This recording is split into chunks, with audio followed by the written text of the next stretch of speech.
Amongst patients with bipolar disorder, those with comorbid BPD, so people who have both bipolar and borderline, reported more mood episodes, an earlier age of onset of bipolar disorder, greater suicidality.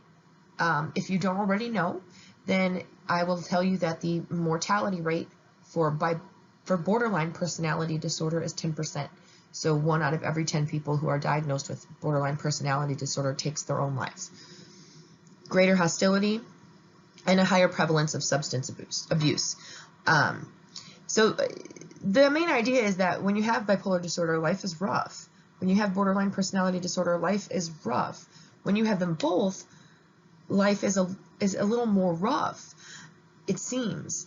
I can't know because I'm only me, but according to a study called the Midas Project, where they compared psychiatric outpatients with borderpolar, or both borderline and bipolar, to patients with BPD without bipolar and patients with bipolar without BPD, they hypothesized, or they thought, that the borderpolar patients would have significantly more psychosocial morbidity, significantly more problems with the way that their internal thoughts and feelings relate to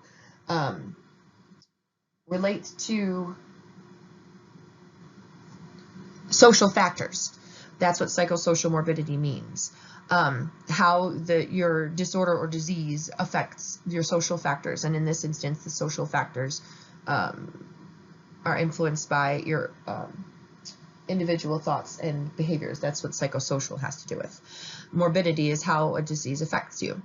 And they would hypothesize that the borderpolar patients would exhibit significantly more psychosocial morbidity than patients with only one of these disorders, meaning that it would make a bigger impact on their lives, I think, make it a little bit more difficult to function, and make it a little bit more difficult, more importantly, to treat. And I think that's why they did this. And the project was called the Rhode Island Methods to Improve Diagnostic Assessment and Services Project. So the idea was to look at these groups of people in order to see if they could improve how they diagnose and how they assess these groups of mental health patients.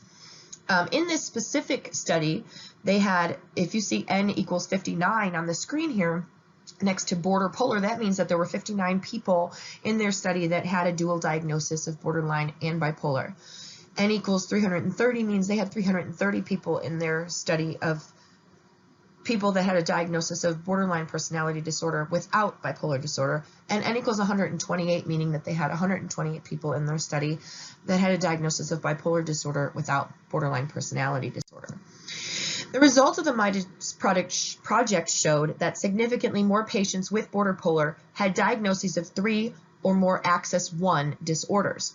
Now, these Axis 1 disorders are going to be anxiety disorders, disruption disorders like ADD, anxiety disorders like social phobias, major depressive disorder, things like that are Axis 1 disorders. You're going to see a lot of comorbidity. They had significantly more with 3 or more of these. Borderpolar patients reported significantly more PTSD, OCD, substance use disorder, which is another Axis 1 disorder, and somatoform disorders compared with patients with just bipolar disorder. And also borderpolar patients reported significantly more OCD than patients with just borderline personality disorder. And these are just some of the findings from this study. The borderpolar patients in this study had the most psychopathology in their first-degree relatives. So it seemed like they had relatives with more mental health problems than those without both borderline and bipolar. Compared with patients with bipolar disorder, the risk for developing depression, PTSD, specific phobias, and drug and alcohol use disorders was significantly higher in the borderpolar patients as compared with the bipolar disorder patients.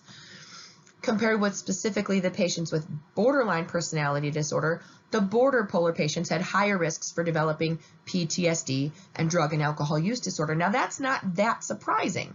If you've researched about BPD, you will see that a lot of people with BPD also have comorbid PTSD, which makes sense because although you don't need to have a traumatic event in your childhood to end up with a diagnosis of borderline personality disorder, a lot of people do, and which also, unfortunately, means that you end up having a lot of times a diagnosis of PTSD because you exhibit a lot of those symptoms as well.